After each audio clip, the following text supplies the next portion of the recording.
دوستو آداب، میں ہوں جمال عباس، آپ کا خیر مقدم ہے شعر و سخن کی اس نئی محفل میں۔ آج ہم نے جس شاعر کو دعوت کلام دی ہے وہ ہے عرفان جعفر۔ علی پور کرناٹک کے ایک ابھرتے ہوئے نوجوان شاعر ہیں، اچھی آواز کے مالک ہیں۔ آئیے سنتے ہیں ان کا کلام۔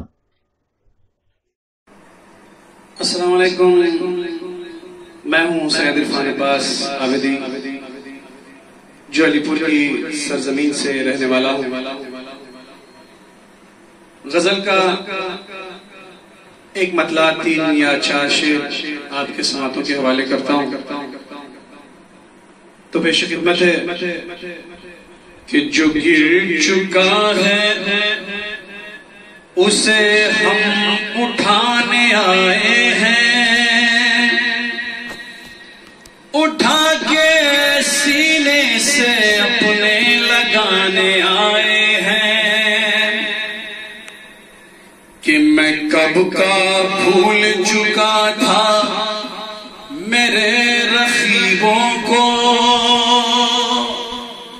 میں کب کا بھول چکا تھا میرے رقیبوں کو، پلٹ کے پھر وہ میرا دل جلانے آئے ہیں، اٹھا کے سینے سے اپنے لگانے آئے ہیں۔ اور یہ شعر بھی آپ کے سماعتوں کے حوالے کرتا ہوں کہ جنہوں نے آگ لگائی تھی میرے گلشن میں، جنہوں نے آگ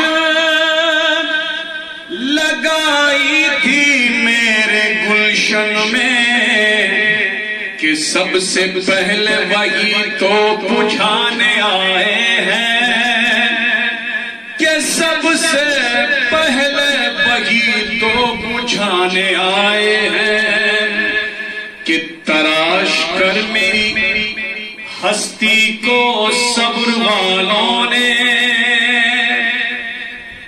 تراش کر میری ہستی کو صبر والوں نے، ایک حریت کا نگینہ بنانے آئے ہیں، ایک حریت کا نگینہ بنانے آئے ہیں۔ کہ اور یہ شعر بھی آپ کے حوالے کرتا ہوں کہ غم حیات کا، غربت کا، درد فرقت کا،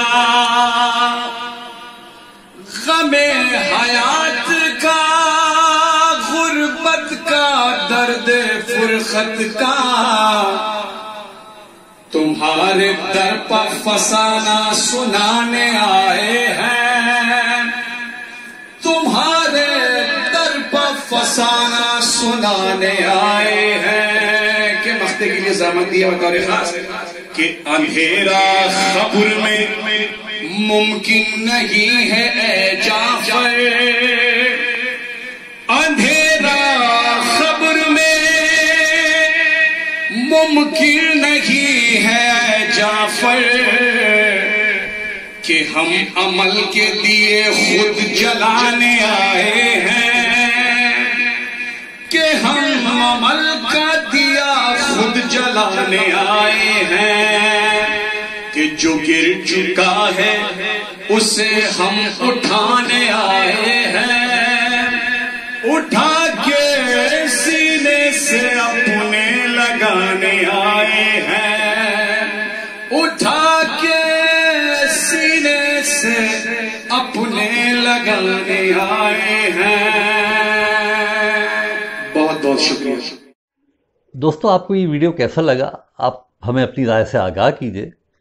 آپ اس ویڈیو کو لائک کیجئے، شیئر کیجئے، سبسکرائب کیجئے اور ہمیں اجازت دیجئے۔ خدا حافظ۔